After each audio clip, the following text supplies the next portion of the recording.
चरित्रामध्ये पाहायला मिळते. गंगाखेड नावाचं गाव आहे मराठवाड्यामध्ये आणि त्या गंगाखेडवरून एक दिंडी चालली होती पंढरीच्या दिशेनं.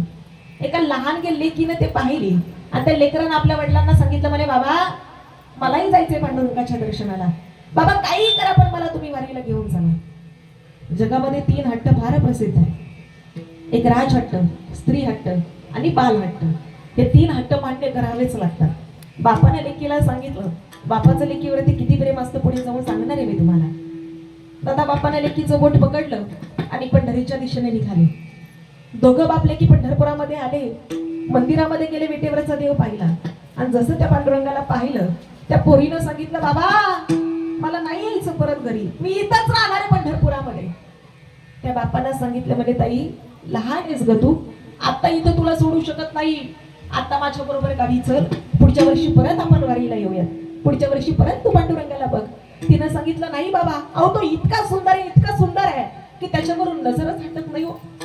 आता खाली बसणाऱ्यांना प्रश्न निर्माण होऊ शकतो, ताई पांडुरंग आणि सुंदर, तो काळा आणि सुंदर असंच कसा शकतो? आपल्याला याचं उत्तर पुराणामध्ये पाहायला मिळतं. महाभारतामध्ये एक नल दमयंतीची कथा येते. ती नल दमयंती, खरं तर महाभारत जो ऐकतो किंवा जो वाचतो त्याची खरं तर बुद्धीच भ्रष्ट होते, पण व्यासांनी लिहिलेलं महाकाव्य म्हणून जरूर ते ऐकायचा प्रयत्न करावा. कारण महाभारतामध्ये अशा काही गोष्टी आहेत की ज्या आपल्या बुद्धीच्या पलीकडच्या गोष्टी आहेत. ती नल दमयंतीची एक कथा येते. ती दमयंती दिसायला इतकी सुंदर होती, इतकी सुंदर होती की ज्या वेळेला तिच्या बापानं तिचं स्वयंवर रचलं त्यावेळेला तिच्याशी लग्न करण्याच्या हेतूनं फक्त पृथ्वी लोकातले नाही त्रैलोक्यातले राजे आले होते. इतकी ती दिसायला सुंदर होती. त्या दरबारामध्ये एका दासानं प्रश्न केला, म्हणे हिची आई इतकी सुंदर नाही, हिचा बाप एवढा सुंदर नाही, हीच दिसायला इतकी सुंदर कशी काय?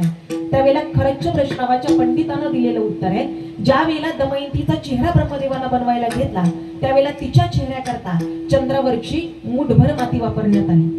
लक्षपूर्वक ऐका, याच्यावरून कळणार आहे की पांडुरंग परमात्मा दिसायला का सुंदर आहे आणि किती सुंदर आहे. ज्या वेळेला दमयंतीचा चेहरा ब्रह्मदेवानं बनवायला घेतला त्यावेळेला तिच्या चेहऱ्याकरता चंद्रावरची मूठभर माती वापरण्यात आली.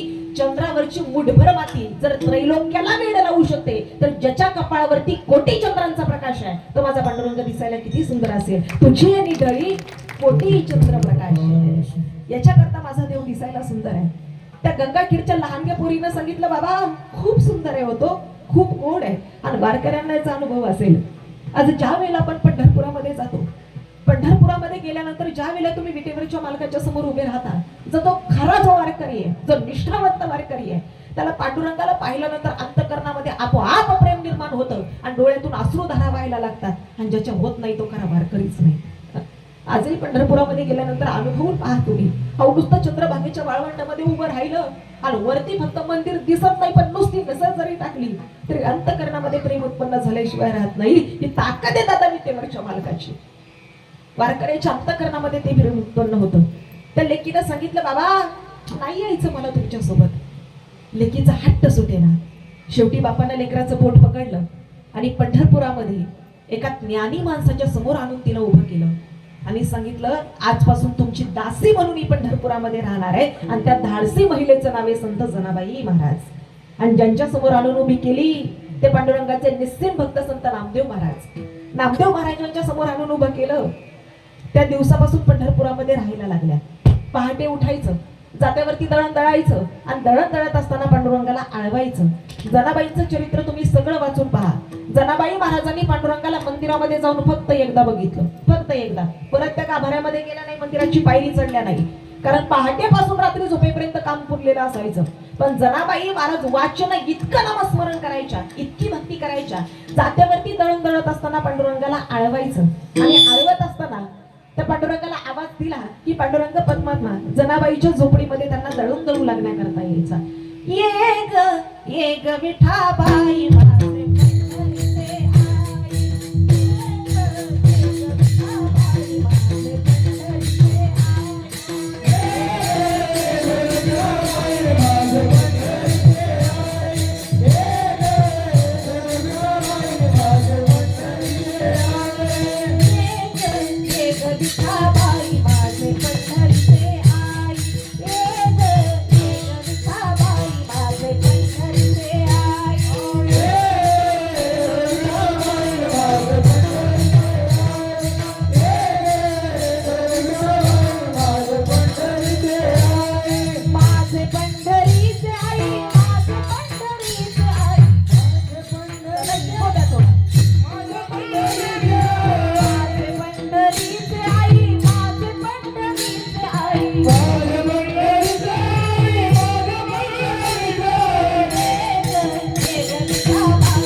वास्तविक पाहता विठाबाई रूपामध्ये म्हणजे स्त्री रूपामध्ये ज्यांनी स्वतःच्या झोपडीमध्ये पांडुरंग परमात्म्याला बोलावलं तर जनाबाई महाराज आहेत. त्या जनाबाई महाराजांनी वाचीने इतकी भक्ती केली की पांडुरंग परमात्म्याला स्त्री रूप धारण करावं लागलं आणि जनाबाईच्या झोपडीमध्ये दळण दळू लागण्याकरता यावं लागलं. या जनाबाईंनी वाचेला परमेश्वराचं नामस्मरण केलं तर तो भगवंत पहाटेची महापूजा सोडायचा, पहाटेचा काकडा सोडायचा आणि जनाबाईच्या झोपडीमध्ये त्यांना दळून लगलू लागण्याकरता यायचा. आम्ही जर वाचन नामस्मरण केलं, वाचन त्याचं दासत्व केलं, आमच्याकरता येणार नाही, जरूर येईल पण वाचन नामस्मरण करावं लागणार आहे. आणि तिसरं सांगितलेलं आहे काया वाचा मनेनं परमेश्वराचं दासत्व करायचं. दादा मनानं कुणी दासत्व केलं. तुम्ही जर काकड्याला जात असाल तर काकड्यामध्ये सजन कसायचं एक प्रमाण आहे. त्या सजन कसायचं काम काय होतं? मांस तोडण्याचं काम सज्जन कसंही करायचं.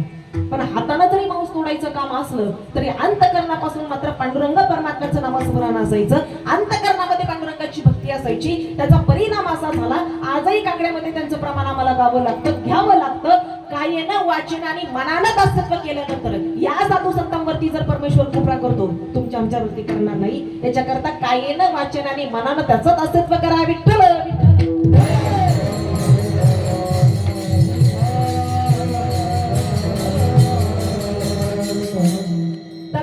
दासत्व करतो पण आम्ही नाशिवंत संसाराचं दासत्व करतो.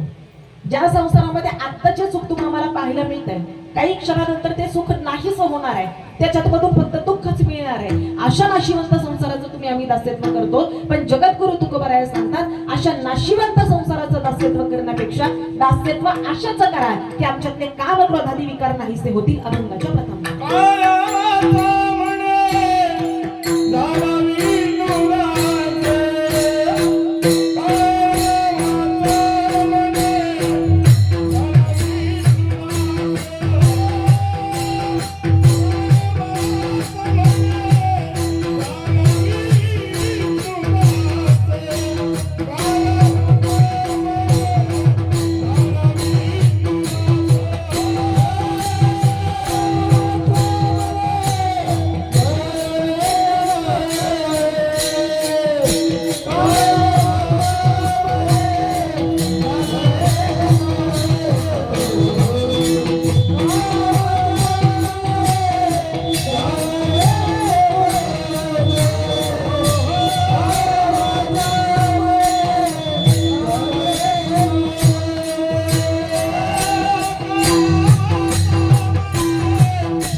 काय वाचा म्हणे झाला विष्णुदास, काम क्रोध त्याचे बाधिती ना.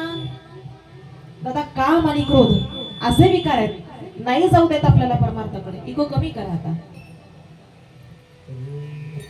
काम आणि क्रोध असे विकार आहेत, नाही जाऊ देत आपल्याला परमार्थाकडे, नाही करू देत परमार्थ. पण ज्यांनी कामावरती आणि क्रोधावरती विजय प्राप्त केला त्यांना साधू संत असं म्हटलं जातं. संध्याकाळची वेळ आहे आणि संध्याकाळच्या वेळेला जगद्गुरु तुकोबाराय ध्यानस्थ बसलेले आहेत आणि गावातील काही लोकांनी एका सुंदर स्त्रीला सांगितलं, म्हणे जा स्वतःला पंचमवेद भरून घेतात त्या तुकोबारायांची जाऊन तपश्चर्या भंग कर. कोण म्हणतं आमच्या धर्मावरती संकट आली नाही. आजही समाजामध्ये काही चांगल्या माणसांना बदनाम करण्याकरता वाईट माणसं कायम टोपू नये, कारण चांगल्या रस्त्याला गतिरोधक आणि चांगल्या माणसाला विरोधक हे कायम ठरलेले असतात. पण ज्यांना टाकीचे घाव सहन केल्याशिवाय दगडालाही देव पण येत नाही. त्यामुळे ज्यांना आयुष्यामध्ये मोठं व्हायचं आहे त्यांनी असल्यांच्या नादी लागत बसायचं नाही, पुढे निघून जायचं, आपली वाटचाल करत बसायची. दादा ती सुंदर स्त्री संध्याकाळच्या वेळेला जगद्गुरु तुकोबारायांच्या समोर गेली आणि जगद्गुरु तुकोबारायांकडे तिनं पाहिलं. जगद्गुरु तुकोबारायांनी कृपाकटाक्ष त्या स्त्रीकडे टाकला. ते काय आमची नजर आहे? अरे ती साक्षात जगद्गुरु तुकोबारायांची नजर आहे. ते तुकोबारायांनी त्या स्त्रीकडे पाहिलं आणि जगद्गुरु तुकोबारायांच्या मुखातून वाक्य बाहेर पडलं, जाई हो तू माते, जाई हो तू माते,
जाई हो तू माते न करी सयास आम्ही विष्णुदास तैसे नो.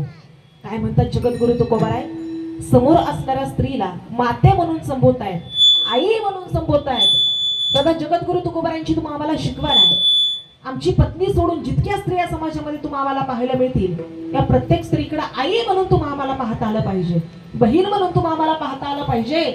आणि जगद्गुरु तुकोबारायांच्या कीर्तनामध्ये राष्ट्रमाता राजमाता जिजाऊ बाळ छत्रपती शिवरायांना घेऊन जायच्या आणि छत्रपती शिवरायांच्या हितवी स्वराज्य करता आमच्या जगद्गुरु तुकोबारायांनी गाथामध्ये 12 पायकांचे अभंग लिहिलेले आहे.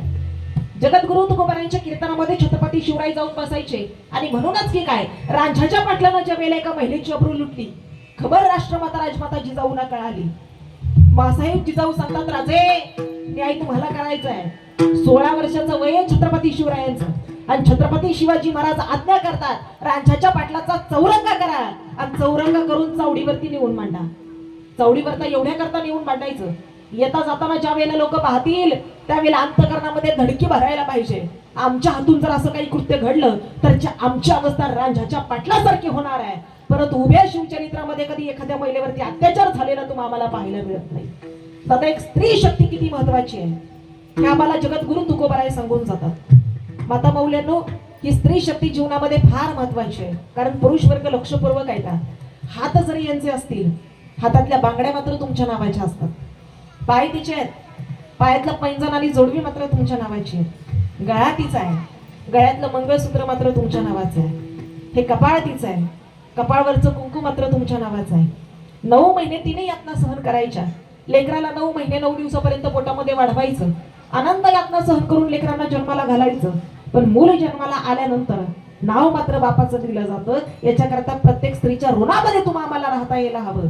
कारण ही स्त्री शक्ती जर नसती, थोडासा इक्वानी थोडा बेस द्या, ही स्त्री शक्ती जर तुमच्या आमच्या आयुष्यामध्ये नसती तर 350 वर्षापूर्वीचा भयानक अंधकार, 350 वर्षापूर्वीचं भयानक पारतंत्र्य जर डोळ्यासमोर आणलं, बाया बापड्यांच्या इज्जती लुटल्या जात होत्या, तर निवाड पोरं वेड भिकारीला नेली जात होती, लहानग्या मुलांचे नाककान कापले जात होते, म्हाताऱ्या माणसांच्या खुले कत्तली केल्या जात होत्या, 5 सुलतानी सत्ता या महाराष्ट्राच्या उरावर थया थया नाचत होत्या, मंदिरं लुटली जात होती. लुटलं जाईल म्हणून पुढची पुरं तर सोडा, पण धान्याच्या बियांना आणि गणपताच्या मात्यांना उभवायची भीती वाटायची. हात होते वरदानचे, पण कुठंतरी कडेकापर्यंतच्या मध्ये लपून बसलेले. अशा वेळेला एका स्त्री शक्ती सामने आली आणि आवाज दिला, नसेल कुणी या महाराष्ट्राला पारतंत्र्याच्या अंधकारातून बाहेर काढणार, पण ही जिजाऊ समर्थ आहे, ही जिजाऊ समर्थ आहे. नुसतं बोलले नाही, शिवनेरीवरती शिवाई देवीच्या समोर पदर पसरला आणि मागणं मागितलं, दारू खडबई यांना, दारू खडबई, दारू खडबई यांना, दारू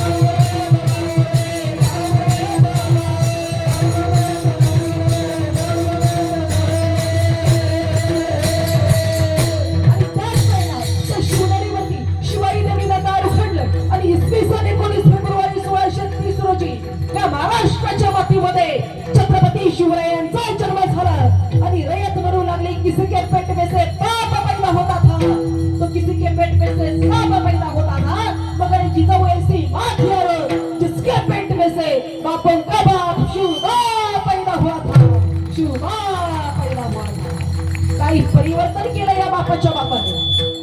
लहान वय छत्रपती शिवरायांचे. हिंदवी स्वराज्याच्या स्थापनेला नुकतीच सुरुवात झालेली आहे. पुण्यामध्ये बाळ शिवांना घेऊन राष्ट्रमाता राजमाता जिजाऊ आल्या. पुण्याच्या कसबा पेठेमध्ये सोन्याचा नांगर हातामध्ये धरला, समस्त भूमी नांगरून काढली आणि लहान बाळ वयातले शिव आहेत. दरबारामध्ये काही सरदार बायकांचा नाच पाहत बसलेले असतात. शिवांचं वय लहान आहे. बाळ शिवा तिथे जातात. शिवाच्या लक्षात येत नाही समोर नेमकं काय चाललेलं आहे ते. बाळ शिवा देखील पडद्याच्या पाठीमागून बायकांचा नाच पाहत बसलेले असतात. एक दासी येते आणि मासाहेबांना जाऊन सांगते, मासाहेब आपले बाळ राजे पडद्याच्या पाठीमागून बायकांचा नाच पाहत बसलेले आहेत. मासाहेब जिजाऊच्या मुठी आवळल्या गेल्या, डोळे रक्तासारखे लालबुंद झाले आणि मासाहेब सांगतात, राजे बाया नाचवणारा नाही, बाया वाचवणारा शुभा व्हायचा. हे परिवर्तन घडलं या महाराष्ट्राच्या मातीमध्ये. दादा, स्त्री शक्ती आम्हाला काय असते हे राष्ट्रमाता राजमाता जिजाऊकडून तुम्हाला आम्हाला पाहायला मिळतं. हिंदवी स्वराज्यामध्ये एकमेव महाराणी अशी झाली. धर्मवीर छत्रपती संभाजी महाराजांच्या मृत्यूची बातमी महाराणी येसुराणी सरकारांना कळाली आणि जशी बातमी कळाली, जगाच्या पाठीवरती एकमेव महाराणी अशी होऊन गेली, जिनं स्वतःच्या हाताने स्वतःचं कुंकू पुसलं, आपल्या लहान लेकराला बाजूला सारलं आणि स्वतःच्या दिराला सिंहासनावरती बसवणारी एकमेव राणी या महाराष्ट्राच्या मातीनं पाहिली. त्या महाराणीचं नाव आहे महाराणी येसुराणी सरकार. तुमच्यापासून हाकेच्या अंतरावरती असणारं शृंगारपूर गाव बाहेर आहे त्यांचं. धर्मवीर छत्रपती संभाजी महाराजांच्या धर्मपत्नी झाल्या. स्वतःला 29 वर्ष मोगलांच्या कैदेमध्ये झुकून देणारी महाराणी या महाराष्ट्राच्या मातीमध्ये पाहिली. दादा, हिला स्त्री शक्ती असं म्हटलं जातं.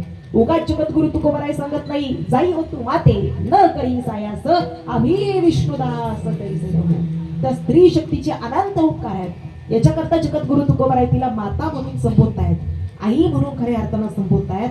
दादा, वास्तविक पाहता पुरुषांना बदलवणं हे पुरुषांपेक्षा माता मौल्यांनो जास्त तुमच्या हातामध्ये आहे. ऐका ना, रक्षाबंधनाचा आणि भाऊबीजेचा सण आम्ही साजरा करतो. भाऊबीजेला तुम्ही तुमच्या भावाला तुमच्या घरामध्ये बोलावता. एखाद्या भाऊबीजेला जर भाऊ तुमच्या दारामध्ये आला तर भाऊ आल्या आल्या तुमच्या पाया पडायला लागतो. त्या भावाला सांगा, दादा नको माझ्या पाया पडूस. तर भावाचं तुम्ही औक्षण करायला लागता. औक्षण करायला लागल्यानंतर भाऊ तुमच्या ताटामध्ये कदाचित 200 रुपये टाकेल. भावाला सांगा, दादा नको तुझे 200 रुपये मला. भाऊ म्हणे, ताई गरीब भावावरती नाराज झालीस का ग? नाही 200, चल 500ची नोट तुझ्या ताटामध्ये टाकतो. तुमच्या भावाला सांगा, दादा तुझी 500 सुद्धा मला नको. भाऊ म्हणे, ताई 1000-2000ची साडी घेऊन येतो, मग तर भावावरती खुश होशील. त्या भावाला सांगा, ए दादा अरे तुझे 200 नको, 500 नको, 1000-2000ची साडी नको, फक्त एका प्रश्नाचं उत्तर मला दे. भाऊ विचारेल, ताई काय तुझ्या मनामध्ये प्रश्न आहे?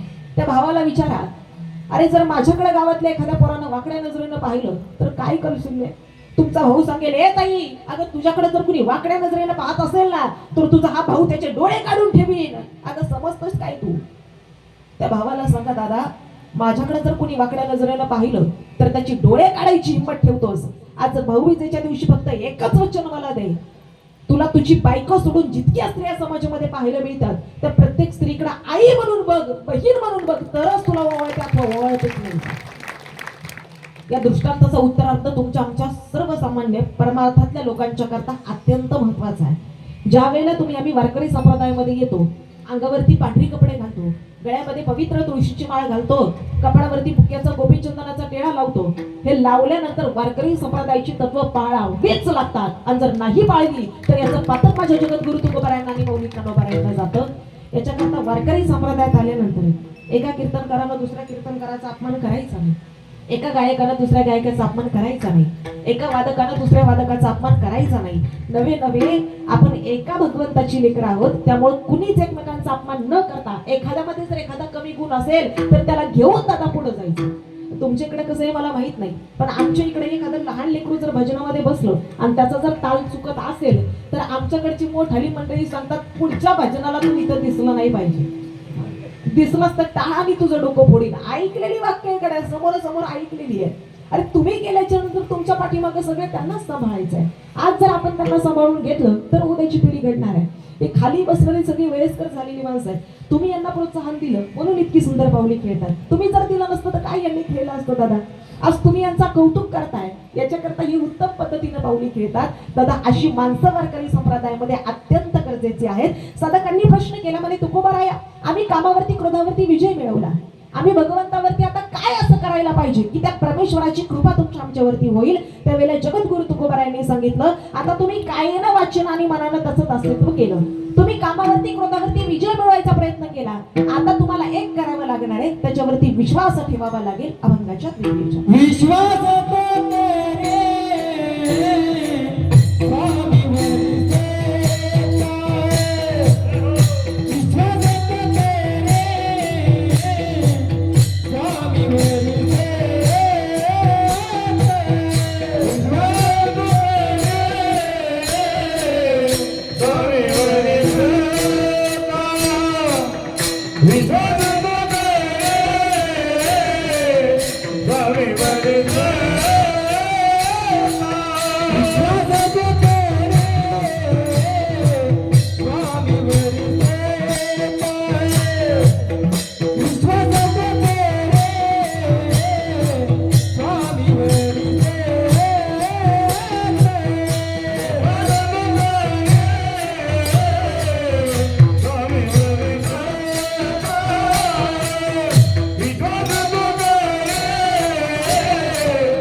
देवाचे जगद्गुरु तुकोबाराय सांगतात, तुम्हाला आता त्याच्यावरती विश्वास ठेवावा लागणार आहे. दादा आवाज थोडासा अजून मोकळा सोडा.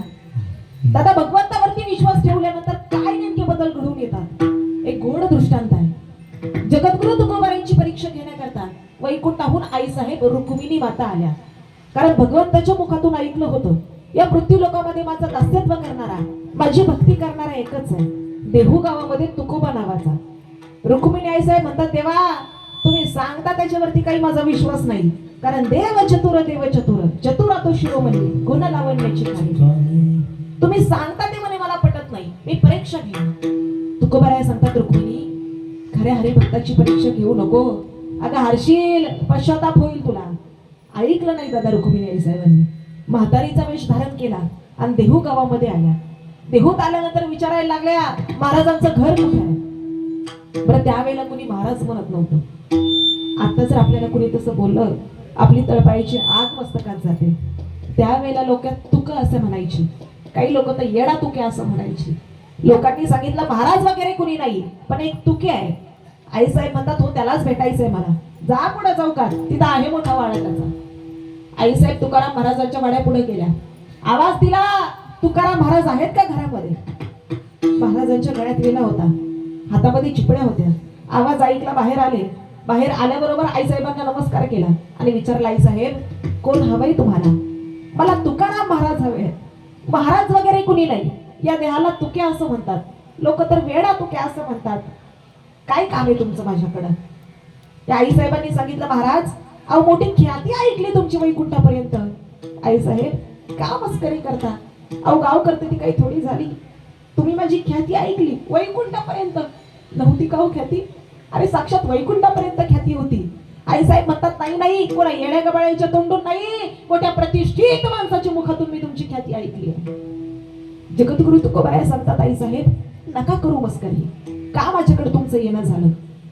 महाराज मला तुमच्याकडून काहीतरी हवंय म्हणून तुमच्या दारामध्ये आले. जगद्गुरु तुकोबाराय सांगतात, आई साहेब जाळूनी संसार बैसलो अंगणी, काही नाही माझ्याकडे देण्याकरता.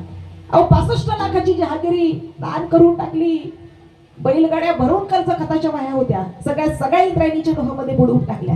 आता काही नाही राहिलं माझ्याकडे. अहो माझी खूप मोडकी आहे, त्याच्यामध्ये तुटकी बाज आहे आणि फाटलेल्या गोधड्या आहेत, काही नाही आई साहेब माझ्याकडे. आपल्या घरातली मालकीन सांगते कुठल्या कपाटामध्ये कुठल्या पेटीमध्ये किती पैसे ठेवले. ही विश्वाची मालकीन आहे, तिला माहित नसेल माता माऊलींनो तुकोबारायांच्या घरात काही आहे का नाही ते माहिती होतं तिला. तिनं सांगितलं, नाही नाही तुकोबाराया, तुम्ही सगळं जरी दान केलेलं असलं तरी मला जे हवंय ते तुमच्या घरामध्ये. तुकोबाराया सांगतात, आई साहेब जर असेल ना माझ्याकडं नक्की देईन मी तुम्हाला, तर नसेल तर कुठून देऊ? नाही नाही तुकोबाराया आहे तुमच्याकडं. आई साहेब मागा तुम्हाला काय हवंय? त्या आई साहेबांनी एका साडीची मागणी केली. काय म्हटल्या? महाराज मला तुमच्याकडून एक साडी हवी आहे. जसं साडी ऐकलं तसं तुकोबारायांच्या काळजामध्ये धस्त झालं, पायाखालची जमीन सरकली गेली. कारण गुळवे सावकाराची पोरगी आहे, श्रीमंताची पोरगी आहे. त्या काळामध्ये पहिल्या 10 नंबर मध्ये जे श्रीमंत होते त्याच्यामध्ये गुळवे सावकाराचा नंबर होता, आबाजी पंत गुळवेंचा. 3,500 एकराचा नुसता ऊसच होता, बाकीचं तर सगळं वेगळंच आहे. हाताखाली नोकर चाकर एवढ्या श्रीमंताची पोरगी जगद्गुरु तुकोबारायांची पत्नी होती आवली. जगद्गुरु तुकोबारायांच्या मागे इतकी श्रीमंत मुलगी लग्न करून आली, पण गरिबी आल्यानंतर कधी आपली तक्रार बापाकडे केली नाही. हिला सौभाग्यवती सून असं म्हटलं जातं. दादा जगद्गुरु तुकोबारायांनी सांगितलं, तुम्ही साडी माझ्याकडे मागताय.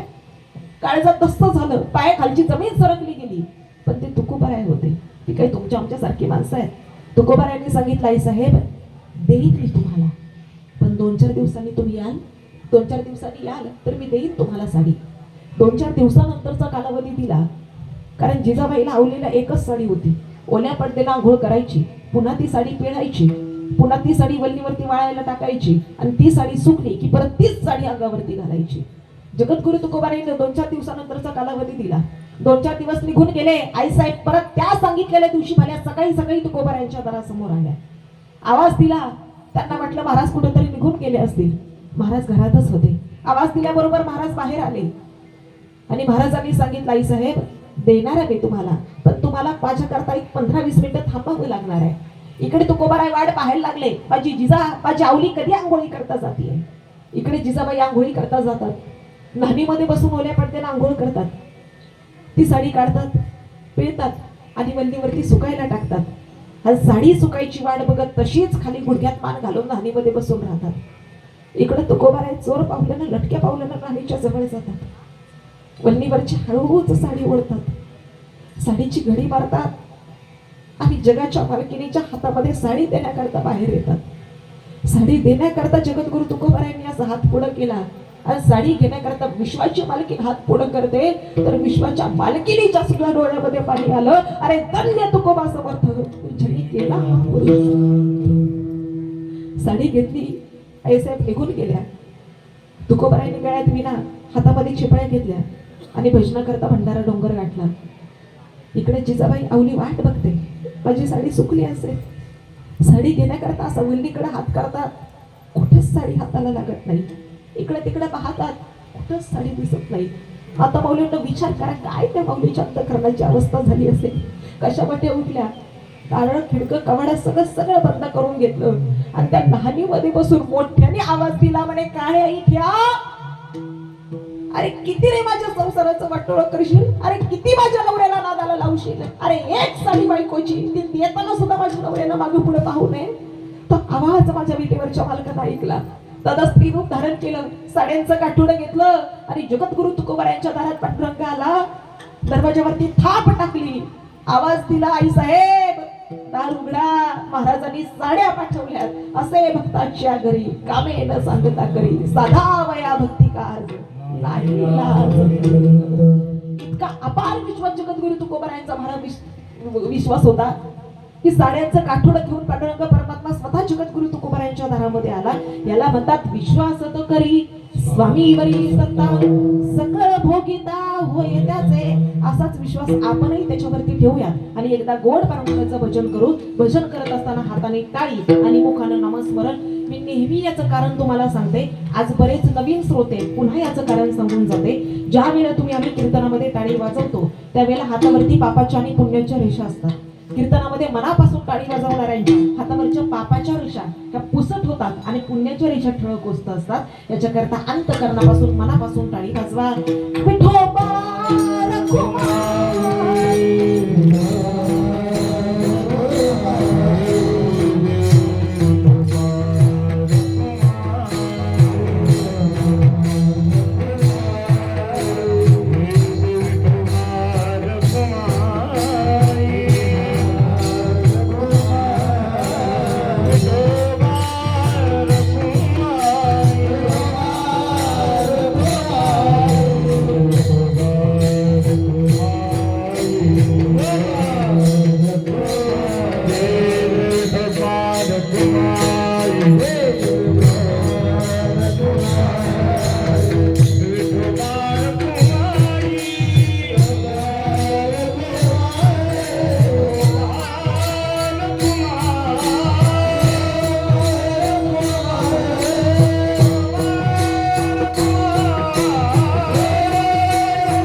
Thank you.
जोरदार टाळ्या होऊन जाऊ द्या बरं.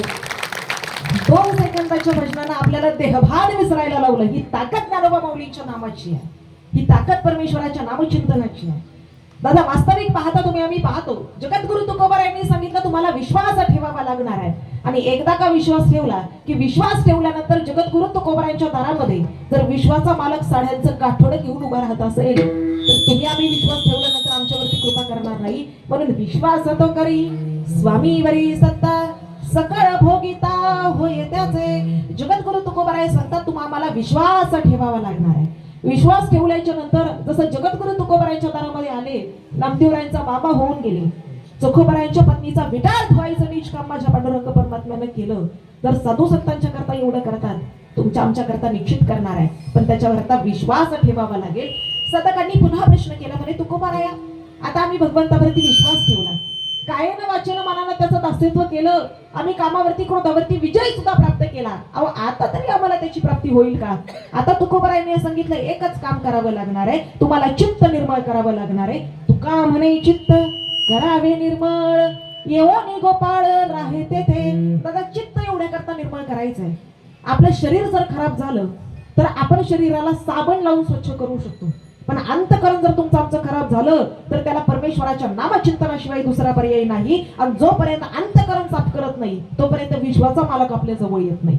मुंगी पैठण नावाचं गाव आहे आणि त्या मुंगी पैठण मध्ये भानुदास महाराज, एकनाथ महाराजांचे पंजोबा, त्या भानुदास महाराजांची कीर्तनं चालू असायची. आणि त्या कीर्तनामधून त्या भानुदास महाराजांनी सांगावं माझा विठेवरचा विठ्ठल फार दयाळू आहे, ज्याला हात नाही त्याला हात देतो, ज्याला पाय नाही त्याला पाय देतो. आणि ते ऐकले कोणी माहिती आहे? ज्याला हातही नाही आणि ज्यांना पायही नाही त्या संतांचं नाव आहे संत कुर्मदास महाराज.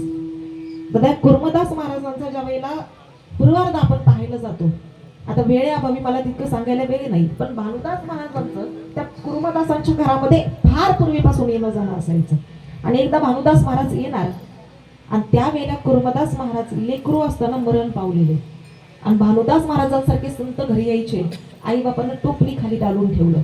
भानुदास महाराज आले, भानुदास महाराज विचारतायत म्हणजे लेकरू कुठे आहे तुमचं? आई बापांनी सांगितलं नाही, म्हणे काही नाही बाहेर खेळायला गेलंय. भानुदास महाराज म्हणतात लेकरू कुठे आहे तुमचं, आवाज द्या तुमच्या लेकराला. त्यावेळेला आई बापांना नाईला जाणं सांगितलं, आमचा कुर्मदास गेला पण तुमच्यासारखे साधू संत येणार म्हणून टोपली खाली डालून ठेवलेलं आहे. भानुदास महाराजांच्या संततामध्ये इतकी ताकद होती, भानुदास महाराज म्हणतात सांगतोय ना आवाज द्या, फक्त आवाज द्यायचं काम करायचं.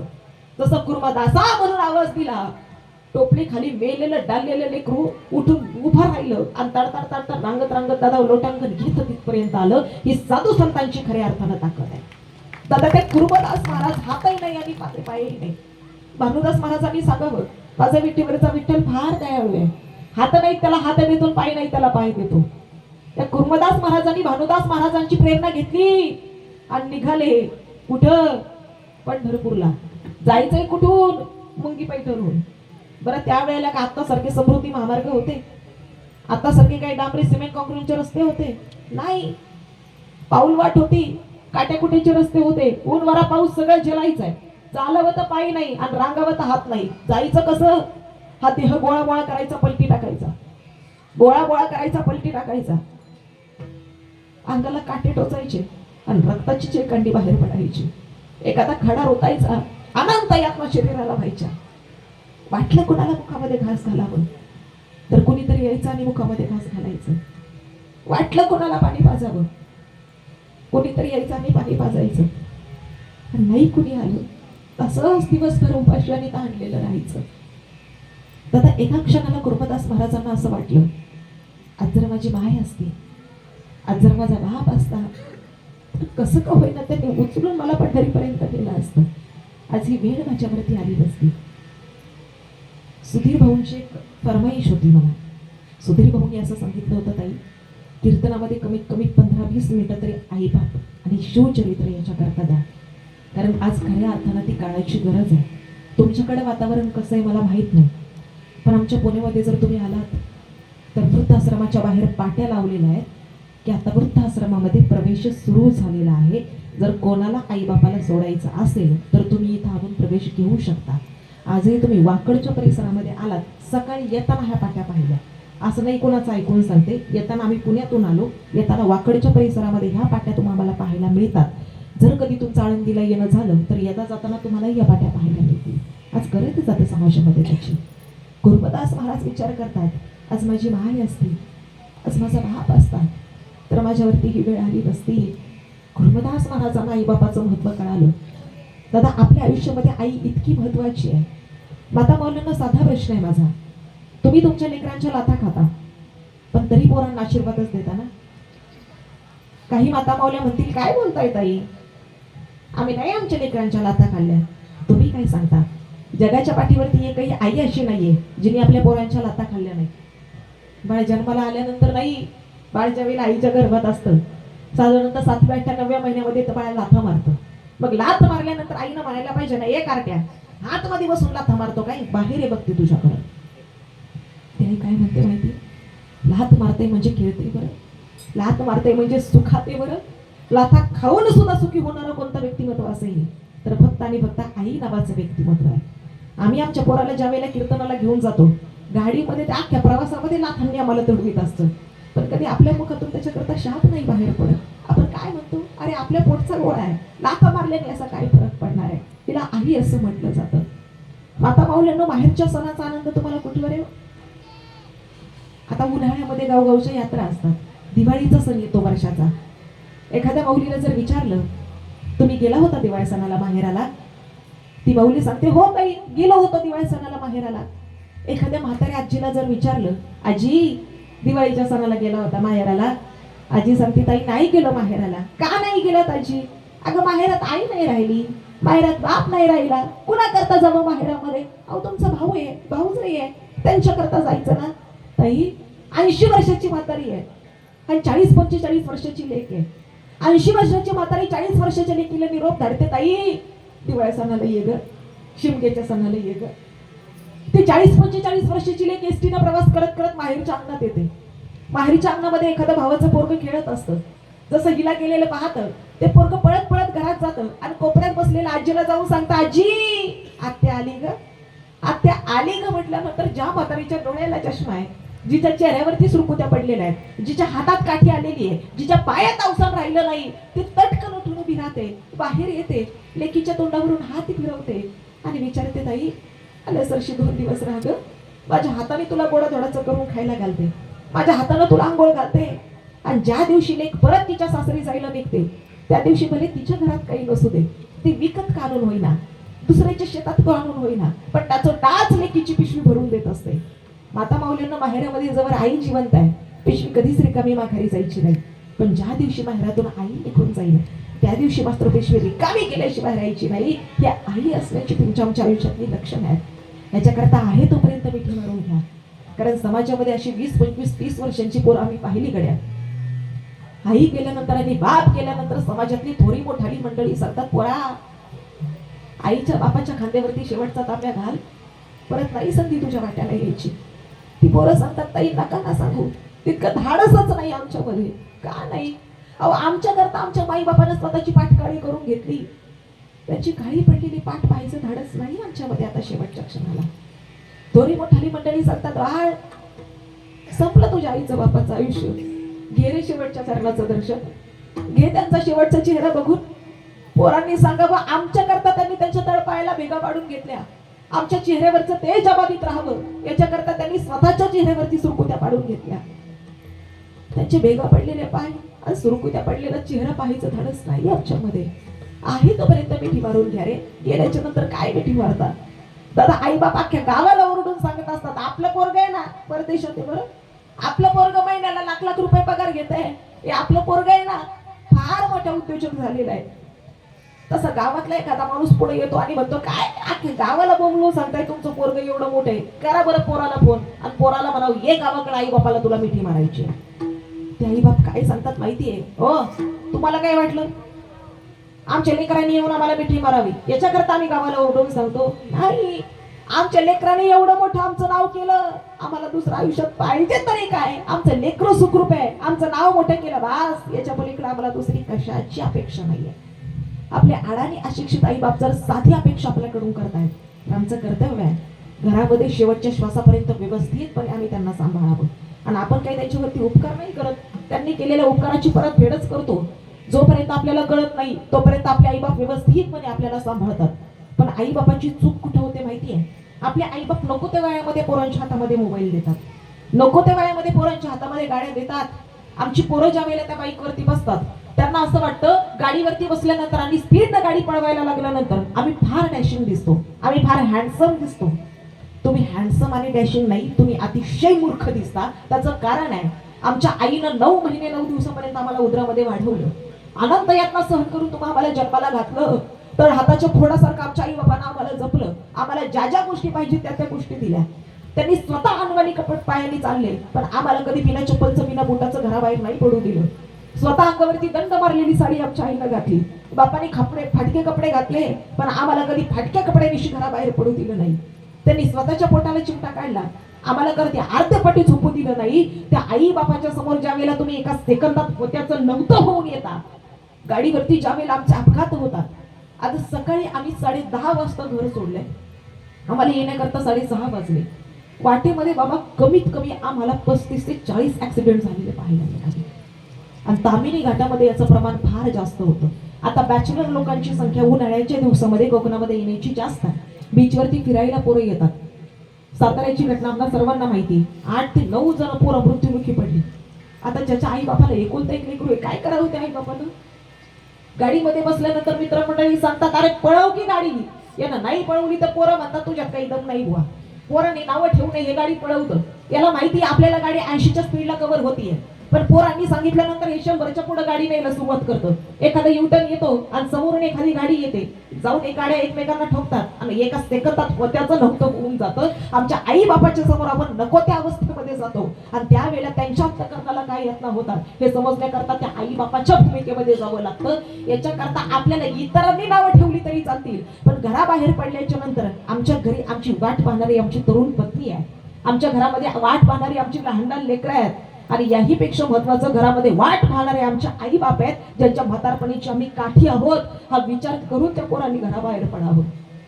लोक सांगतात ना, आमच्या आई बापाला मोक्षाची प्राप्ती झाली. जिवंतपणे असं काहीतरी करा की ज्यामुळे अख्खं गाव आपल्याला आपल्या नावामुळे आपल्या आई बापाला ओळखलं जाईल. त्या दिवशी आपल्याला जिवंतपणे मोक्षाची प्राप्ती आहे. मोक्ष म्हणजे वेगळं दुसरं तिसरं काय आहे?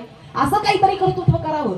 आई बापाच्या नावानं आपल्याला नाही, आमच्या नावानं आमच्या आई बापाला ओळखलं जाईल. आई बापाला जिवंतपणे मोक्षाची प्राप्ती आहे. त्यापेक्षा वेगळं काय तर आई बापाला हवं असतं. आमच्या लेकरांनी सुखरूप राहावं, आयुष्यामध्ये फार मोठे नाव रूप त्यांनी कमवावं, काही नको यापेक्षा वेगळं. आणि जितकं प्रेम आई करते तितकंच प्रेम बापही तुमच्या आमच्यावरती करतो. पण बापाविषयी आम्ही किती संकुचित वृत्तीनं बघावं. हिवरामंदी माया त्याच्या काळ्या मेघावानी, दाखविन कधी पुन्हा डोळ्यातलं पाणी. उरामंदी माया त्याच्या काळ्या मेघावानी, चालू कर. दाखविन कधी पुन्हा डोळ्यातलं पाणी. जिजू जिजू संसाराचा गाडा हाकला, वटामंदी हातू तरी कनावा कला. घडीभर तू थांब जरा, ऐक त्याची धाकर. लई अवघड हाय रे गड्या, घुमगाया बापर, घुमगाया बापर. लई अवघड हाय रे गड्या, घुमगाया बापर, घुमगाया बापर, बापर, बापर. आईचं प्रेम तुम्हाला दिसतं, पण आमचा बापही आमच्यावरती तितकंच प्रेम करतो. पण आम्ही किती संकुचित वृत्तीनं बघावं. लहान असतात लेकरं, एखाद्या दिवाळीच्या सणाला बाप कपडे घ्यायला जातो, सगळ्यांच्या करता कपडे घेतो आणि दुकानदाराला विचारतो, साहेब किती बिल झाले कपड्याचं? दुकानदार आकडा सांगतो. बापाने खिशात हात घालावा, जेवढे आकडा झालेला आहे तेवढीच रक्कम खिशात आहे. याला वाटतंय स्वतः करता एखादा सदरा घ्यावा, वाटतंय एखाद्या धोत्राचं पान घ्यावं, पण स्वतः करता काहीच न घेता सगळ्यांचं ते बिल चुकतं करतो. गाठोडं बांधतो, म्हातारी पुढे आणून मांडतो. म्हातारी म्हणते, मालक सगळ्यांच्या करता काही नाही काय आणलं, तुमच्या करता एखादा सदरा नाही आणावा असं वाटला. अश्रूंचा एक थेंब त्या गाठोड्यावरती पडतो आणि म्हातारा म्हणता, म्हातारे माझ्या बापाची कापडं नव्हती ग दुकानामध्ये. खमीच खवाटी फाटलेलं, सुई दोऱ्यानं शिवलेलं, माझ्या बापाच्या धोतराला सदा ठिकाण लावल्यानं. सगळ्यांना कपडे घेता घेता आमचा बाप फाटक्या कपड्याने राहिला, असा बाप आम्हाला दिसत नाही. हे त्या बापाचं दुःख आहे दादा. जगाच्या पाठीवरती जितकी पवित्र नाती आहेत ना, त्याच्यामध्ये एक नातं आहे बापाने लेकीचं. लेक लग्नाच्या वयामध्ये येते, बाप घराबाहेर पडतो, लेकीचा सुंदर बायोडाटा तयार करतो आणि गावातल्या प्रतिष्ठित लोकांच्या हातामध्ये देऊन सांगतो तायडीचं लग्न करायचंय. एखादं चांगलं स्थळ असेल तर सुचवा. एखादं सुंदर स्थळ येतं आणि लेकीचं लग्न ठरलं जातं. लग्नाला महिनाभराचा कालावधी बाकी आहे. बापानी लेकीच्या जवळ जावानी विचारावं, ताई कुठल्या कंपनीचा फ्रीज घ्यायचा ग? ए बाळा कुठल्या कंपनीचा टीव्ही घ्यायचा? अगं तुला कसलं फर्निचर घ्यायचं? जोपर्यंत बाप जिवंत आहे तोवर काय लागतंय ते मागून घे. बाप गेल्यावरती इतक्या हक्कानं तुला कोणी काही द्यावं असं व्यक्ती तुला पाहायला मिळायचा नाही. लग्नाचा दिवस उजाडला जातो. घरासमोर भला मोठा मंडप पडलेला आहे. सुंदर हॉलमध्ये लग्नाचं नियोजन केलेलं आहे. सकाळी सकाळी देवदेवतांचं दर्शन करून थोड्या मोठ्यांचा आशीर्वाद घेऊन कार्यालयाच्या हॉलच्या दिशेने प्रस्थान करते ही मुलगी. तिथं गेल्यानंतर साखरपुडा होतो, हळदी समारंभ होतो. आता लग्नाची वेळ समीप आलेली आहे. लग्नामध्ये प्रत्येक नातेवाईकाच्या अंगावरती चांगला पोशाख आहे, पण बापाच्या अंगावरती मात्र एखाद्या नातेवाईकानेच घालून दिलेला पोशाख आहे. मग तो चांगला बसतोय का, चांगला दिसतोय का, आरशात बघायला वेळ कोणाकडे आहे? लग्न जोरदार झालं पाहिजे. लेकीच्या अंगावरचा शालू नीट काय, अरे पण बापाच्या अंगावरचा बनियान सुद्धा फाटका आहे. हा फाटका बनियान आम्हाला दिसत नाही. हे त्या बापाचं दुःख आहे. शेवटची मंगलाष्टका सुरू होणार, प्रत्येकाच्या हातामध्ये अक्षता दिल्या जातात आणि शेवटची मंगलाष्टका झाल्यानंतर प्रत्येक जण हातातल्या अक्षता नवरदेव नवरीच्या डोक्यावरती रित्या करतात.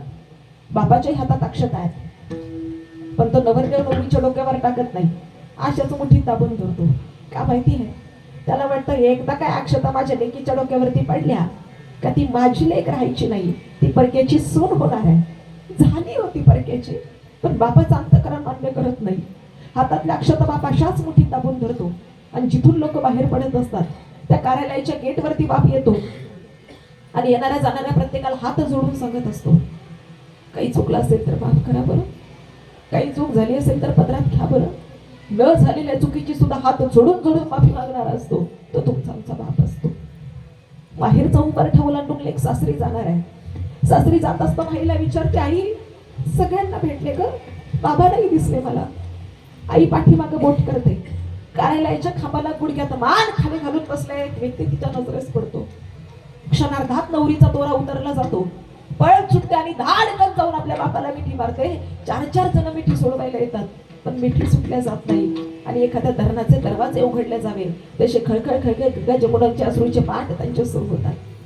पोरगी सांगते, बाबा नका ना पाठवू मला नांदायला, कारण बाबा उद्या जर कदाचित तुमच्या आधी मला मरण आलं, कदाचित तुमच्या आधी मी मेले, तर माझं सुतक सुद्धा तुम्हाला पडायचं नाही. इतकं मला तुमच्यापासून वेगळं व्हायचंय.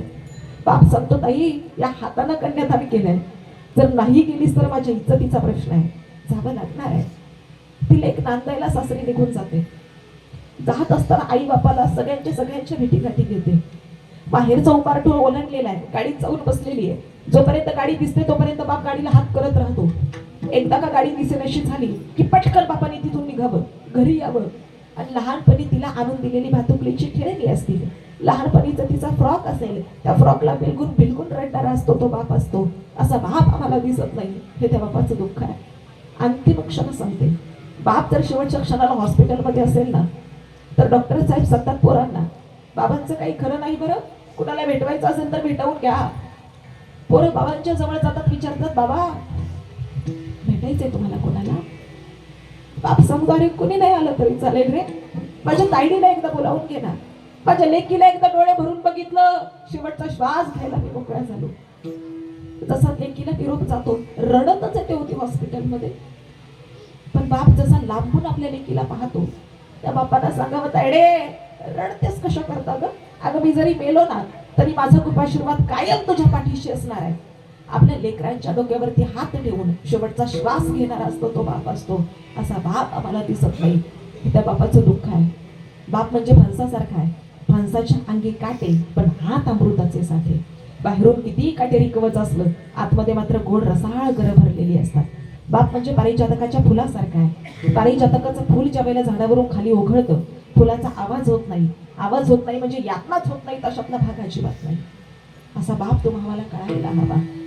माझ्या डोळ्यातली आसव कोणी मायेन पुसताना, माझ्या डोळ्यातली आसव कुणी मायेन पुसताना, उरी होत गदडतोया गोष्ट बापाची सांगताना.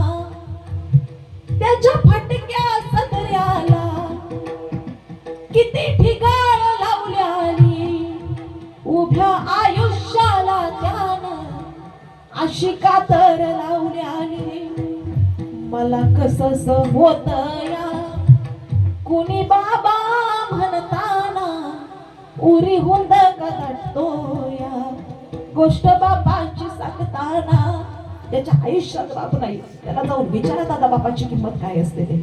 आज तुम्हाला वाटत असेल आमचा बाप अडाणी आहे, आमची आई अडाणी आहे, अशिक्षित आहे. आज जर आपण आपल्या लेकरांची इंग्लिश मिडियमची फी भरायच्या लायकीचे झालो, आज जर आपण कॉन्व्हेंट स्कूलची फी भरायच्या लायकीचे झालो, तर आपल्या आई बापाची पुण्याई आहे. त्यांनी आम्हाला झेडपीच्या शाळेमध्ये शिकवलं म्हणून आज आपण व्यवस्थितपणे आपल्या लेकरांना शिकवतोय. त्याच्याकरता त्या आई बापाची कधी लाज वाटत. आज त्यांच्यामुळे आपण इथपर्यंत खऱ्या अर्थानं पोहोचलेलो आहोत. दादा माझी आई सुद्धा शिकलेली नाही आणि माझा बापाही शिकलेला नाही. अवघं 7वी शिक्षण त्यांचं झालेलं. माझे वडील PMT मध्ये ड्रायव्हर म्हणून कामाला होते. आता 31 तारखेला परवा दिवशी ते रिटायर्ड होत आहेत. मागच्या वर्षी मला एक सत्कार देण्यात आला पुण्यामध्ये, अण्णाभाऊ साठे रंगमंच आहे, त्या ठिकाणी एक पुरस्कार मला देण्यात आला. तर पुरस्काराच्या वेळेला माझ्यासोबत मी कुणालाच गेलो नव्हतं, फक्त माझ्या आई बापाला घेऊन गेले होते. त्यावेळेला त्यांनी मला प्रश्न केला, आमच्यासारख्या आड्यांना काय ग तिथं घेऊन जातेस?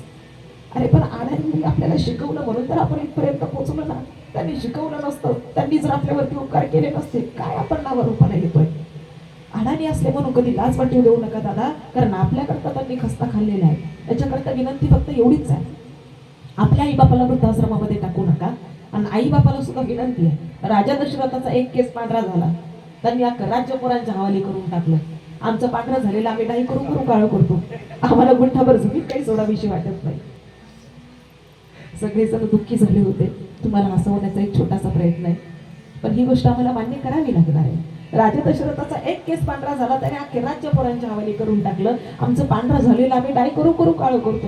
मरेपर्यंत आपण टनभर फेर लावली आपल्या चेहऱ्याला लावतो, सरणावरती मांडल्यानंतर आपला चेहराही राहत नाही, डाय केलेले केसही राहत नाही. मग किती आपण माझं माझं माझं माझं म्हणत बसणार आहे. कधीतरी ह्या गोष्टी आम्हाला सोडता आल्या पाहिजे. तर स्त्रीनं एक कर्तव्य करायचं, ज्या वेळेला आपली सुनबाई किचन मध्ये पाऊल टाकणार आहे त्या दिवशी किचनचा ताबा आम्हाला सोडता आला पाहिजे. आणि ज्या दिवशी पोराला बापाची चप्पल यायला लागेल त्या दिवशी बापाने संसारातलं लक्ष हळूहळू कमी करता आलं पाहिजे. कारण आपल्या शास्त्रानं धर्म, अर्थ, काम आणि मोक्ष या 4 गोष्टी आपल्याला सांगितलेल्या आहेत. आपल्याला मोक्षाच्या वाटेला जाता यायला हवं. मोक्ष मोक्ष म्हणजे मगाशी मी तुम्हाला सांगितलं, आयुष्य भरपूर शिल्लक आहे, पण संसारातल्या सगळ्या इच्छा संपून गेला, याला जिवंतपणे मोक्षाची प्राप्ती होणं असं म्हटलं जातं. आम्हाला मेल्यानंतर मोक्ष प्राप्त होईल का नाही याची वाट बघायची नाही, जिवंतपणे मोक्षाची प्राप्ती करून घ्यायची आहे. दादा ते गुरुदास महाराज असं सांगतात, आज जर माझी आई असती, आज जर माझा बाप असता तर मला घेऊन गेले असते. तो देह गोळा करायचा, पल्ली टाकायचा.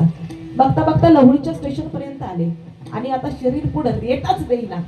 योगायोगाने एक दिंडी बाजूला चाललेली, त्या दिंडीतील एका वारकऱ्याला आवाज दिला, वारकरी बाबा. टाळाचा आवाज चालला होता, वारकऱ्याला आवाज गेला नाही, कारण पोटामध्ये अन्न नाही, पाणी नाही, औषध यायचं कुठून. त्या वारकऱ्याला आवाज जाईना. पुन्हा सगळा प्राण एकवटला आणि पुन्हा आवाज दिला, अहो वारकरी बाबा. शेवटच्या वारकऱ्यापर्यंत आवाज गेला. वारकऱ्यानं मागं वळून पाहिलं, इकडे तिकडे पाहिलं, कुणीच दिसेना. ओंडक्यासारखा पडलेला काळा कुंड देह दिसल तरी कसा, हात करावा तर हात नाही, कसं बसं तिथपर्यंत जावं तर पाय सुद्धा नाही. पुन्हा सांगितलं, वारकरी बाबा इथं कोपऱ्यात आहे मी, या माझ्यापर्यंत. जसा तो वारकरी जवळ आला तसं त्या वारकऱ्याने विचारलं, कोण आहे आपण? मी कृपदास आहे. काय नियोजन? पंढरीला जायचंय पांडुरंगाला भेटायला. पण काय सांगू बाबा, शरीर पुढे रेट असते ना हो. माझ्या पांडुरंगाला फक्त एकच निरोप द्या ना, त्याला सांगा तुमचा एक भक्त लहुळच्या स्टेशनवरती, सोलापूर जिल्ह्यामध्ये लहुळ नावाचं स्टेशन आहे, त्या लहुळच्या स्टेशनवरती प्राण कंठाशी आणून तुमची वाट पाहतोय. देवाला सांगा सगळं सोडा देवा आणि त्याच्याकरता धावत या. दादा त्या वारकऱ्यांना विचार केला, म्हणे अर्ध आयुष्य गेलं माझं पंढरीची वारी करण्यामध्ये, पण असा भक्त मी आजपर्यंत पाहिला नाही. तो वारकरी पळत सुटला आणि देवाला जाऊन सांगितलं, देवा धावा, अहो तुमचा एक भक्त लहुलच्या स्टेशनवरती प्राणकंठाशी आणून तुमची वाट पाहतोय. दादा जसं विश्वाच्या मालकानं ऐकलं, गरुडाला सुद्धा मागं टाकलं. भगवंताला इतका देव धावला. लहुलच्या स्टेशनवरती देव आला आणि आवाज दिला, कुर्मदासा डोळे उघड, आलोय मी तुझ्या करता. कुर्मदासाने डोळे उघडले तर लख प्रकाश त्यांच्या समोर दिसला. कुर्मदास म्हणतात, देवा आज जगाचा मालक माझ्या समोर आहे, पण तुमच्या चरणाला मी हात लावू शकत नाही कारण मला हात नाही. तुमच्या जवळ येऊ शकत नाही कारण रांगायला मला पाय नाही. तेव्हा एक उपकार करा, या ना तुम्हीच माझ्या जवळ. विश्वाचा मालक जवळ आला. एखादी आई जशी आपल्या लेकराला मांडीवरती घेते तसं पांडुरंगाने त्या कुर्मदासांना मांडीवरती घेतलं आणि स्वतःच्या शेल्याला अंगाला लागलेले सगळे दगड आणि काठीकुटी पुसून काढले आणि विचारलं भगवंतानं, काय हवंय तुला कुर्मदासा? त्या कुर्मदासाला सांगितलं, देवा अहो विश्वाचा मालक माझ्या करता धावत सुटला, काही नकोय आता मला, आता तुमच्या पायावरती मला जीव सोडायचा आहे, दुसरं काही मला नको आहे. दादा याला म्हटलं जातं, तुका म्हणे चित्त करावे निर्मळ, येवोनी गोपाळ राहे तेथे. कुर्मदास महाराजांनी चित्त निर्मळ केलं, अंतकरण निर्मळ केलं, तर विश्वाच्या मालकाला गरुडाला सुद्धा पाठीमागं पाडावं लागलं आणि धावत सुटले त्या कुर्मदासा करता. आज जर तुमचं आमचं चित्त निर्मळ असेल तर आपल्या करता सुद्धा विटेवरचा मालक निश्चितपणे धावत येणार आहे, पण त्याच्याकरता अंतकरण निर्मळ करा. विठ्ठल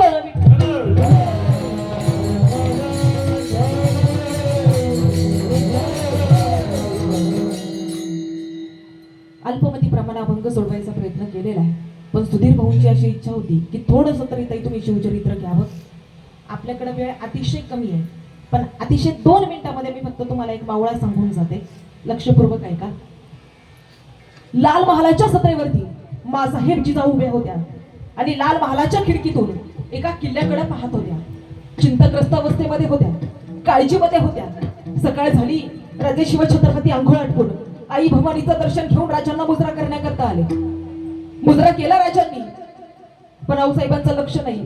आऊसाहेबांनी कडे पाहिलं राजांनी आणि राजा विचारतात, आऊसाहेब कसली चिंता करता, कशाची काळजी करता? आऊसाहेबांनी समोर असणाऱ्या कोंढाण्याकडे बोट केला आणि सांगितलं, शुभा आजही तो कोंढाणा आम्हाला खुणावतोय. आऊसाहेब तुम्ही आणि तुमच्या शुभानं स्वराज्याचा घाट घातलाय, स्वराज्य निर्मितीला घेतलाय, पण मला त्याच्यातून का बाजूला ठेवलंय? मला तुमच्या पदराच्या छत्रछायेखाली घ्या. रजे आजही तो कोंढाणा मला खुणावतोय. राजा आऊसाहेबांचे बोल ऐकले आणि आपल्या आईचं स्वप्न पूर्ण करण्याकरता राजा सत्रेवरती आला. मराठ्यांची बैठक बसली गेली, विडा ठेवण्यात आला. अरे कोण कुच करणार कोंढाण्यावरती? त्या काळामध्ये एक मावळा मृत्यूशी स्पर्धा करत होता. येसाजीनं उठावं, येसाजीनं सांगावं, राजा आपण जाणार कोंढाण्यावरती. तेवढ्यात कोंडाजीनं सांगावं, हे येसाजी आपण जाणार, आपण लढणार. बांजीनं सांगावं, कोंडाजी आपण जाणार आहे, आपण लढणार आहे. आणि तेवढ्यात तानाजीनं सांगावं, बाजी आता नाव आपला, आपण जाणार, आपण लढणार आहे. पण माझा राजा जाणता राजा होता. राजानं सांगितलं, ताना रे तुझ्या लेकराचं लग्न आहे, तुझ्या रायबाचं लग्न आहे, लेकराचं लग्न पार पाड. अरे कोंढाण्याची जबाबदारी आमच्यावरती सोड. कोंढाणा आमच्या आऊसाहेबांचं स्वप्न आहे आणि उद्याचा सूर्योदय होणे अगोदर कोंढाणा स्वराज्यामध्ये येईलच. पण तोही मावळा होता दादा. या तानाजी मालोसरेनं सांगितलं, नाही राज, आधी लगीन कोंढाण्याचं आणि मग माझ्या रायबाचं. या कोंडाजीच्या बोलण्याकडे, या तानाजीच्या बोलण्याकडे माझे राजे व्यवस्थितपणे पाहू लागले. तानाजीला छातीला लावलं आणि राजे सांगतात, ताना अरे तुझ्या सारखे मावळे म्हणून आपलं हिंदवी स्वराज्य आज दिमाखात उभं आहे. या तानाजी मालुसरेनं 300 मावळ, एक मुक जनावर आणि एक 70 पास केलेलं म्हातार, कमरेमध्ये वाकलेलं, दाढी पिकलेलं, पाठीवरती ढाल आहे, कमरेला समशेर आहे. रातोरात कोंढाण्यावरती 2 खंड टाकले गेले. रात्रीचा दुसरा प्रहर आहे, मशाली पेटल्या गेल्या आणि एकच गर्जना झाली, हर हर महादेवची गर्जना झाली. तलवारीचे वाट वाहू लागले, रक्ताचे पाठ वाहू लागले, प्रेताचे खच पडू लागले. बघता ते मुघल बकऱ्यासारखे कपडे जाऊ लागले. परंतु मराठ्यांचं दुर्दैव, मुघलांची चक्री करणारा उदयबान नावाचा हिंदू सरदार आमच्या तानाजी मालुसरेवरती चाल करून आला. बघता दोघांच्या मध्ये घनघोर लढाई सुरू झाली. पण लढता तानाजी तानाजी मालुसरेचा एक हात छटला गेला. एक हात छटला गेला. तानाजी मालुसरेने दुसऱ्या हाताने लढायला सुरुवात केली. बघता बघता दुसराही हात छटला गेला आणि तिसरा वार तानाजी मालुसरेच्या छातीवरती लागला आणि तानाजी मालुसरे कोंढाण्याच्या मातीमध्ये पडला. पण पडल्यानंतर तानाजी मालुसरे सांगतायत, हे मातृभूमी, हे आई जगदंबे, अगं सांग माझ्या राजाला. तानाजी मातीत पडला, पण माती करता पडला. आपला सरदार मेला, आपला सरदार पडला हे बघून सगळे मावळे माघारी फिरायला लागले. पण त्या सरशी तानाजी मालुसरेचा धाकटा भाऊ सूर्याजी उभा आला आणि सूर्याजी सांगतोय, ए भेटलाची औलाद, अरे तुमचा बाप मरून पडलाय, अरे माघारी काही फिरता. पण भयभीत झालेले मावळे थांबायला तयार नाही. त्या सरशी 70 पास केलेलं म्हातारं पुढे झालं आणि या 70 पास केलेल्या म्हाताऱ्यांना सांगितलं, अरे भेटलाची औलाद, जायचंय तर माझा भाचा इथं मरून पडलाय, अरे मी मागं हटणार नाही. 70 पास केलेल्या म्हातारीचं ते वाक्य ऐकलं, सगळे मावळे मागं फिरले, बकरी कापावी तसं मुघल कापले गेले. 70 पास केलेल्या म्हाताऱ्याने कशाची तमक बाळगली नाही. जसा गेला असा त्या उदयमानाच्या नरडीचा गोट घेऊन थांबला. त्या म्हाताऱ्याचं नावे शेलार मामा. आजही आपण म्हणतो गड आला पण सिंह गेला, पण याच्यामध्ये मोलाचा माटा जसा तानाजी मालुसरेंचा आहे तसाच या शेलार मामांचा सुद्धा आहे. दादा, हे हिंदवी स्वराज्याचे मावळे तुम्हाला आम्हाला कळायला हवेत, तरच आम्ही स्वतःला मराठी म्हणून घ्यावं. या मावळ्यांची, छत्रपती शिवरायांची, धर्मवीर छत्रपती संभाजी महाराजांची तुमच्या आमच्यावरती कृपा आहे, तुमच्या आमच्यावरती उपकार आहेत. आज जर आपण या ठिकाणी बसून कीर्तन ऐकत असाल आणि जर या ठिकाणी उभा राहून मी कीर्तन ऐकत असेल तर हे छत्रपती शिवरायांचे, धर्मवीर छत्रपती संभाजी महाराजांचे, राष्ट्रमाता राजमाता जिजाऊंचे आणि हिंदवी स्वराज्याकरता लढलेल्या प्रत्येक मावळ्याचे तुमच्या आमच्यावरती असणारे उपकार आहेत. म्हणून यांच्या ऋणामध्ये कायम आपण राहायचा प्रयत्न करूयात. मगाशी सांगितल्याप्रमाणे अल्पमतीप्रमाणे अभंग सोडवायचा प्रयत्न केलेला आहे. जवळपास 10 वाजत आलेले आहेत. माझ्या मुखातून बोलता बोलता काही चुकीचं बाहेर पडलं असेल तर तो केवळ आणि केवळ माझ्या बुद्धीचा दोष आहे. पण जे काही घेण्यासारखं असेल ते आपणा सर्वांनी निश्चितपणे घ्यायचा प्रयत्न करावा. खरं तर सुधीर भाऊ मोरेंच्या माध्यमातून आजची ही वास्तुशांतीच्या सत्यनारायणाच्या महापूजेनिमित्त असणारी आजच्या दिवसाची एकदिवसीय कीर्तन रूपी सेवा ही माझ्यासारख्या अल्पज्ञानी पवाराच्या वाट्याला आली. सुधीर भाऊंना मनपूर्वक धन्यवाद देते. खरं तर दळवटण्यामध्ये आणि धामणवण्यामध्ये हरिभक्तीपरायण या परिसराचं वैभव पिटले महाराजांच्या माध्यमातून माझं येणं झालेलं होतं. आजच्या कीर्तनाकरता बरेचसे कीर्तनकार मंडळी उपस्थित आहेत. खरं तर तुमच्यापेक्षा ज्ञानानं, मानानं, वयानं सगळ्याच बाबतीत मी लहान आहे. बोलता बोलता जर माझं कुठं काही चुकलं असेल तर तुमची लेख समजून हक्कानं कीर्तन झाल्याच्या नंतर मला येऊन सांगा की इथे इथे तू चुकलेली आहेस. मला त्याच्यामध्ये सुधारणा करण्याकरता निश्चितपणे बळ मिळेल आणि त्याच्यामध्ये सुधारणा करण्याचा प्रयत्न मी इथून पुढे करेल. सगळ्यांनी अतिशय गोड साथ दिलेली आहे. गायनाची साथ करणारे तीनही महाराज मंडळी मनपूर्वक धन्यवाद देते. पखवाजाची साथ करणारे महाराज दादा तुम्हा दोघांनाही मनपूर्वक धन्यवाद. सगळी टाळकरी मंडळी दृष्ट लागावी अशी सगळेजण पावली खेळत होते. ताई तुम्हालाही मनपूर्वक धन्यवाद देते. विनकरी बाबा आहेत आणि सगळ्यात महत्त्वाचं खाली उपस्थित असणारा सगळा श्रोता वर्ग, तुम्हा सर्वांच्या हृदयस्थ परमात्म्याला पुन्हा एकदा अतिशय श्रद्धापूर्वक भावनेनं नमस्कार करते, वंदन करते आणि झालेली सेवा तुम्हा सर्व माईबाबांच्या चरणाशी समर्पित करून या घरातील आराध्य दैवत श्री स्वामी समर्थ महाराजांच्या चरणाशी समर्पित करून विश्वाच्या मालकाच्या पांडुरंग परमात्म्याच्या चरणाशी समर्पित करून आजच्या सभेला पूर्ण विराम.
चित्त करावे निर्मळ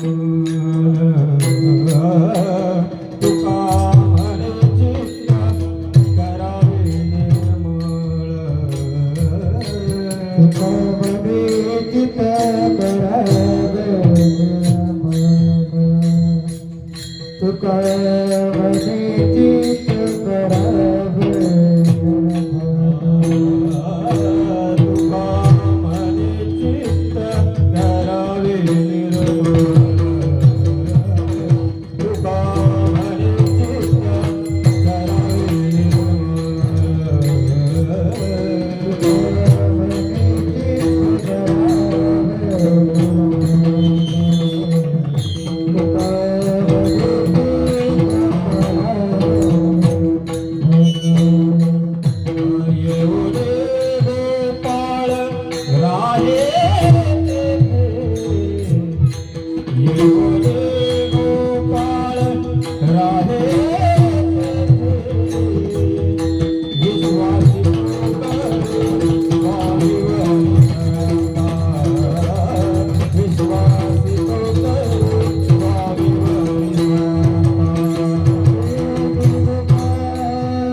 भोगिता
सकळ भोगिता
Thank you.